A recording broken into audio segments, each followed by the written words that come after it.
And I want to ask you about something that's making really big news right now, that Republicans are really working to overturn the governor's mask mandate. Do you want to keep the statewide mask mandate? That's not for me to determine. I am put on my public health hat, which I was Secretary of Health and Human Services, and we put a mandated mask policy in for the University of Wisconsin. I'm president of the university. I run that. I've let the governor and the legislators run the state. But for the university, we need a mask, and the students have responded tremendously. The cultural responsibility for the students of putting on their masks, wearing them, socially distanced, and the testings have kept our campuses the healthiest and the safest place to be during this epidemic.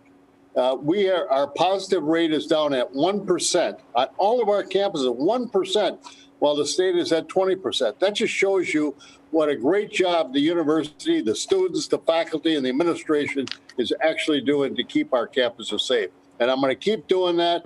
And part of that success has been having a mandated mask policy for our students. And so I understand you're saying no matter what lawmakers do, you'll keep that mask policy. Do you think it will be more difficult to enforce if the statewide mask mandate goes away? No, because we have the students sign their contract when they come on, that these are the things we expect. We expect you to get tested once a week in order to make sure you don't have it. And if you have it, then we quarantine you and separate you. We also say in order to go into classes, in our buildings, you got to wear a mask. And that has been able to make our classrooms so safe that not one instructor or professor has come down sick while they've been teaching. That's an amazing accomplishment. And number 3, we encourage students to social distance. And also, of course, the 4th one is to wash their hands. All of these things are part of the cultural responsibility we're inculcating into the students. And they are responding very favorably. And we have been able, as I said, keep our infection rate way down. 1% positive rate. That's almost negligible on our campuses. I want to ask you about the latest with the vaccine, because I understand that right now you're following, of course, state guidelines to vaccinate people who are eligible in your campus community. But what's the timeline, do you think, when UW could start vaccinating a wider group of people who aren't affiliated with the university? We're willing and waiting for it. We're waiting for the vaccine. And the state's waiting for it. I'm not criticizing anybody. I know in a big rollout like this, there's going to be some administrative problems, some logisticals and logistical problems. But the truth of the matter is we're waiting for the vaccine. I've got 26 campuses. I've got student nurses. I got nursing deans. I got pharmaceutical students all ready to start vaccinating if we can get the vaccine. If we get the vaccine, we can turn it out very fast, very rapidly. We got big rooms on our campuses. We got good accessibility, good parking. Give us the opportunity, give us the vaccine, and we'll show you how fast we can do it. And I know you told me that a few weeks ago, and now you're working with the governor to try to really make that partnership happen. Have you talked with anyone from the Biden administration in terms of when you might be able to get that vaccine or when it could be more available? I've made the calls. They have not responded. So hopefully they will, and hopefully they will be able to give the state. It goes through the state. It doesn't come to us at the university. I wish it did, but it doesn't. It goes to the State Department of Health, and they have to apportion it out to all the people, all the hospitals, the medical groups, and the other pharmaceutical groups, the people that have been licensed and certified to do the vaccination. Everybody wants the vaccine. And that's what we need. We need the vaccine. If we can get the vaccine, we can do a great job here in the state of Wisconsin to vaccinate the people and get this terrible scourge, this insidious virus behind us. And I understand that you just got your first dose of the vaccine. So how are you feeling? I feel great. And I would strongly encourage everybody to take the vaccine. It's safe. I used to be Secretary of Health and Human Services. I was in charge of FDA. I know how careful and how scientifically they are involved in the making sure that the vaccine and the medicines are safe and efficacious. And there is no question in my mind that these vaccines by Pfizer and Moderna are absolutely safe and they are very effective, 90-some% plus. Vaccines are usually not that effective.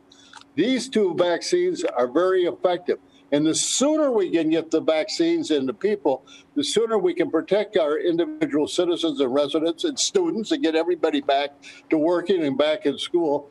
And the sooner we can tamper down and get this absolutely insidious virus behind us and back to our regular way of life. That's what I want. I think that's what everyone wants at this point. So when it comes to surge testing, I know you just expanded that again, this time through April.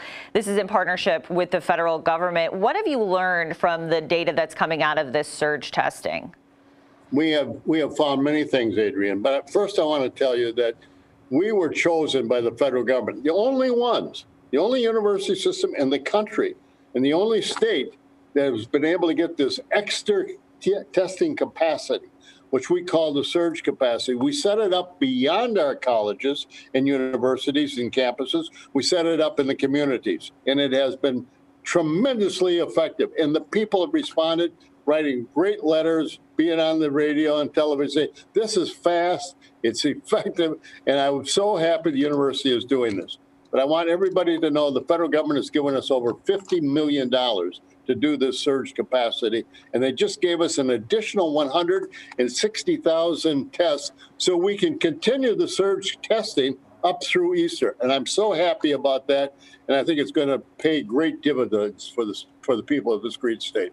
And when it comes to campus reopening, some of your campuses went back to class last Monday. Some are going back Monday. Right. As students and teachers returned, how concerned are you about this COVID variant, considering we're hearing that it's more contagious and that the vaccine might not be as effective against it? Plus, even if you've already had coronavirus, that might not protect you. I'm very concerned about it. Everybody should be. Viruses don't remain static. They always are evolving. And this virus is no different than other viruses. It's evolving. And there are variants. There's 2 variants, as I know of right now, and there could be 3 or 4 before we're done. That's why it's important to get the vaccine out there before it gets a groundswell, before it starts getting more people infected. And I want to be able to get the infections down and get the vaccines up, and we'll be able to start solving these problems. But it is bad, and I want people to be very concerned about this. COVID-19 is nothing to take lightly. It is serious, and we want to make sure the people in Wisconsin are as safe and as healthy as we possibly can make it. That's what testing is all about. That's what vaccines are all about. Let's get this. We're Wisconsinites. Let's beat this absolute terrible virus. Smash COVID, as you've seen me in some of my commercials. Smash COVID. I was just about to say, I've seen your videos, so I know about that. I want to ask you one more quick question about the tuition freeze.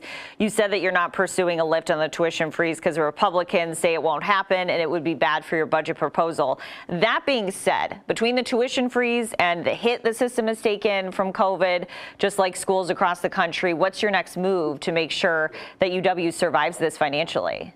My budget is all about investing in the University of Wisconsin.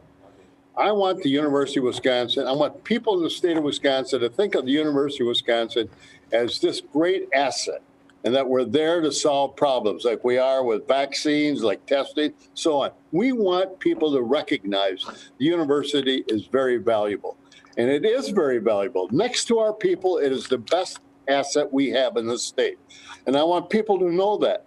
In order for us to maintain our viability, be able to do the research for new medicines and new opportunities, to expand the economy. We're an economic engine. We create jobs. We have 37,000 graduates.